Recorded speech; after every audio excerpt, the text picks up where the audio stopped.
Pissevin, 13 000 habitants. C'est l'un des quartiers les plus peuplés de Nîmes, l'un des plus pauvres aussi. Au milieu des barres d'immeubles, l'association des 1000 couleurs perpétue de multiples services et facilite le dialogue. Un dialogue nécessaire, surtout depuis l'assassinat d'un professeur en région parisienne.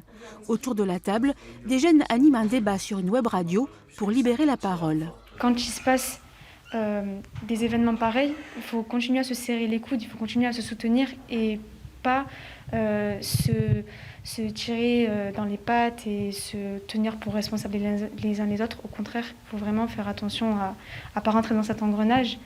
Au micro, ces jeunes répètent inlassablement leur message, celui de la nécessité de s'instruire, de vérifier les sources d'informations, surtout pour les jeunes qui s'informent exclusivement par le biais des réseaux sociaux. Est-ce que je peux vraiment faire confiance à ça? Est-ce que je ne vais pas juste vérifier pour être sûr? Après l'événement, les jeunes gens évoquent aussi le silence et une peur grandissante chez les habitants du quartier. Il y a un cumul d'événements dont ce qui s'est passé en fait partie. Et on sent une certaine peur chez les gens. Et du coup, est-ce que c'est facile de s'exprimer quand on a peur?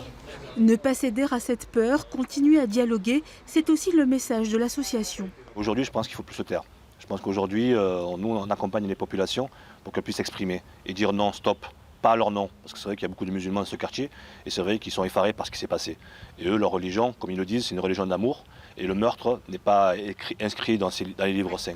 Suite à ces événements, l'association a publié un texte sur l'importance de la laïcité dans un pays comme la France, dont les valeurs sont et doivent rester la liberté, l'égalité, la fraternité.